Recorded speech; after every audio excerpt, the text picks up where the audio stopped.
পূর্বাঞ্চলে প্লট বঞ্চিত ও ক্ষতিগ্রস্ত আদিবাসীদের প্লট বরাদ্দ, মসজিদের জমি বাড়ানো, বিদ্যালয়ের মাঠ সংযোজন, নিরাপদ নগর গড়ে তুলতে দ্রুত শহর বাস্তবায়ন, আদিবাসীদের বাসস্থান বাস্তবায়ন, হয়রানিমুক্ত রাউজুকের সেবাসহ অবৈধভাবে পাওয়া সব প্লট বাতিলের দাবিতে সংবাদ সম্মেলন অনুষ্ঠিত হয়েছে। শনিবার দুপুরে পূর্বাঞ্চল নতুন শহরের 11 নং সেক্টর এলাকায় স্থানীয় প্লট বঞ্চিত আদিবাসীদের নিয়ে অধিকার আদায় আন্দোলনের সমন্বয়ক ও যুবদলের কেন্দ্রীয় নির্বাহী কমিটির সদস্য দুলাল হোসেন এ সংবাদ সম্মেলন করেন।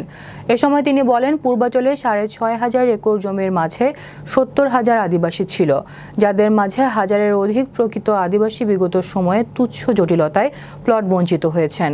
অথচ আওয়ামী লীগের নেতাকর্মীরা এখানকার বাসিন্দা না হয়েও হাজারের অধিক প্লট হাতিয়ে নিয়েছে। তবে সম্প্রতি অন্তর্বর্তীকালীন সরকারের প্রধান উপদেষ্টা ডক্টর মোহাম্মদ ইউনূস পূর্বাঞ্চলে অবৈধভাবে বরাদ্দকৃত প্লট বাতিলের ঘোষণা দিয়েছেন। তারা আশাবাদী, কিন্তু প্রকৃত আদিবাসীদের প্লট নিয়ে এখনো ঘোষণা দেননি। তাই অবিলম্বে এখানকার আদিবাসীদের ন্যায্য অধিকার বাস্তবায়ন করার দাবি জানান।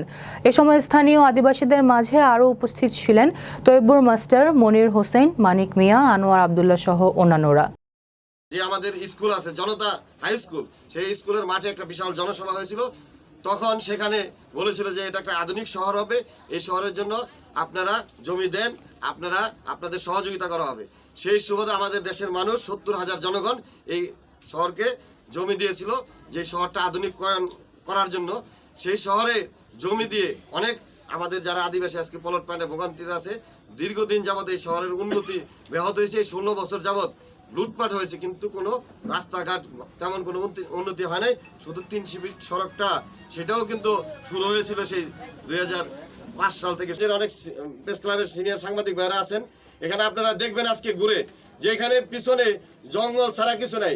2-4টা সবজি বিক্রি করে আমাদের এই এলাকার লোকজন যারা কিছু করতে পারে না, প্লট পায় নাই, ক্ষতিগ্রস্ত আছে, তারা সবজি বিক্রি করে খায়, মাছ বিক্রি করে খায়, কেউ পিঠা বিক্রি করে খায়।